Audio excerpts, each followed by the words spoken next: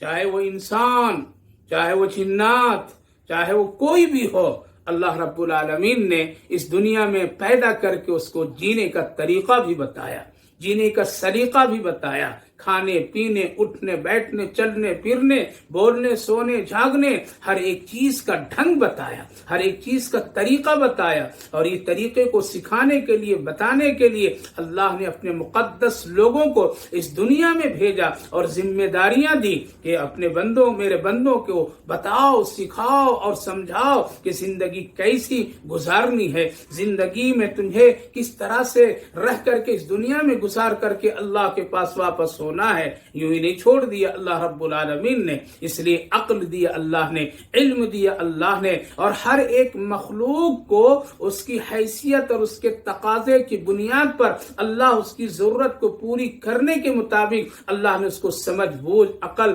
اور علم عطا فرمایا۔ ایسا نہیں ہے، انسانوں کا علم اپنے انداز سے اس کی زندگی کے مطابق اللہ نے اس کو علم عطا فرمایا، سلیقہ عطا فرمایا، تہذیب و تمدن ساری چیزوں کو مہیا فرمایا۔ اسی طرح سے دوسری مخلوقات جتنے ہیں، جاندار جتنے ہیں، سب کو اللہ رب العالمین نے اس کے تقاضے کے مطابق، اس کی ضرورت کے مطابق اللہ نے اس کو بھی علم عطا فرمایا تاکہ تم اپنی زندگی کو اسی طرح سے گزارو۔ غور کر لیجئے، غور کیجئے، ایک بکری ہے، ایک جانور ہے، ایک پرندہ ہے، ایک مرغی ہے، مثال کے طور پر میں آپ ہاتھ اٹھائیے اور اس کو مارنے کی کیفیت دکھائیے، قسم خدا کی وہ بھاگ کھڑا ہوتا ہے، اس سے احساس ہو جاتا ہے شاید مجھے کوئی مارنے کے لیے اس طرح اشارہ کر رہا ہے، کوئی ڈھیلے اٹھا رہا ہے۔ یہ علم ان جانوروں کو، ان پرندوں کو کس نے بتایا؟ کیا کوئی اسکول میں جا کر کے وہ ٹریننگ لیے؟ کیا اس کا کوئی استاد ہے؟ کیا اس کے لیے ہم لوگ کوئی نے اسکول کھول کر کے اس کو پڑھایا لکھایا ہے؟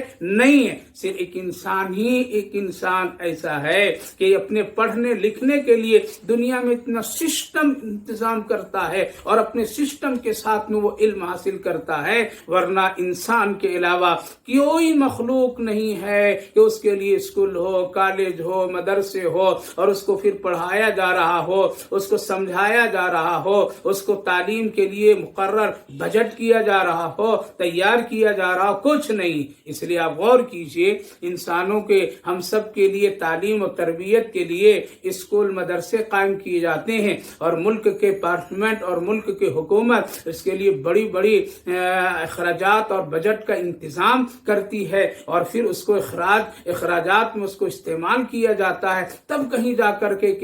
انسان پڑھ لکھ کر کے بنتا ہے۔ لیکن اس کے علاوہ میرے بھائیو بزرگوں، جتنی مخلوقات ہیں اس کے لیے کوئی بجٹ ملک تیار نہیں کرتا ہے، حکومت تیار نہیں کرتی ہے کہ کتوں کو پڑھانے کے لیے، گھوڑوں کو پڑھانے کے لیے، جانوروں کو پڑھانے کے لیے، گائے بھینس کو پڑھانے کے لیے اس کے لیے اسکول اور اس کے لیے مدرسوں کا انتظام کیا جائے، نہیں، بلکہ قدرت کی شان یہ ہے کہ خود بخود اللہ اس کو ایسا ذہن عقل عطا فرما دیتا ہے کہ اپنی زندگی اور ایسی ہدایت عطا فرما دیتا ہے، راستہ دکھا دیتا ہے کہ خود بخود وہ اپنی زندگی گزارنے کے لیے چل پڑتے ہیں۔ لہذا اللہ رب العالمین نے یہ سارا نظام اور سسٹم ہمارے اور آپ کے سامنے جو رکھا، یہ بہت ہی عمدہ اور بہت ہی بہتر ہے۔ فرمایا الذی خلق فسوى والذی قدر فہدى والذی اخرج المرعى،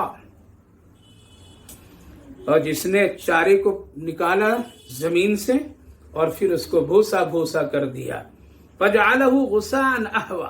اور پھر اس کو کالے بنا کر کے اس کو ختم کر دیا، یعنی اس کو کوڑے میں تبدیل کر دیا۔ اللہ فرمائے جس نے سبزہ نکالا، چارے کو نکالا، کون ہے وہ؟ اللہ ہے۔ پھر اس سے کالے رنگ میں اس کو بدل دیا، غصاء احوا، اور کوڑے کے ڈھیر میں بدل دیا۔ یعنی جس طرح سے ایک آدمی، ایک کسان کھیتی کرتا ہے اور پھر اس کھیتی کو کتنی محنت و مشقت کے ساتھ اس کو تیار کراتا ہے اور اس سے سبزے اگتے ہیں، اسی طرح جانوروں کے کھلانے کے لیے کچھ چارے ڈال دیے جاتے ہیں اور پھر اس کو پتیاں ہری بھری ہوتی ہے، گھاس تیار ہوتے ہیں، لیکن پھر کچھ دنوں کے بعد کیا ہوتا ہے؟ اس کو کھلیان لے جایا جاتا ہے یا جانور اس کو کھا کر کے بھوسا بنا دیتا ہے، اور پھر اس کی حقیقت اس طرح ہو جاتی ہے کہ اب وہ قابل استعمال نہیں رہتا ہے۔ یعنی دیکھنے میں اول مرحلے میں کتنا خوبصورت تھا، ہرا بھرا تھا، یہ ہرا بھرا کس نے نکالا؟ اللہ نے زمین سے نکالا۔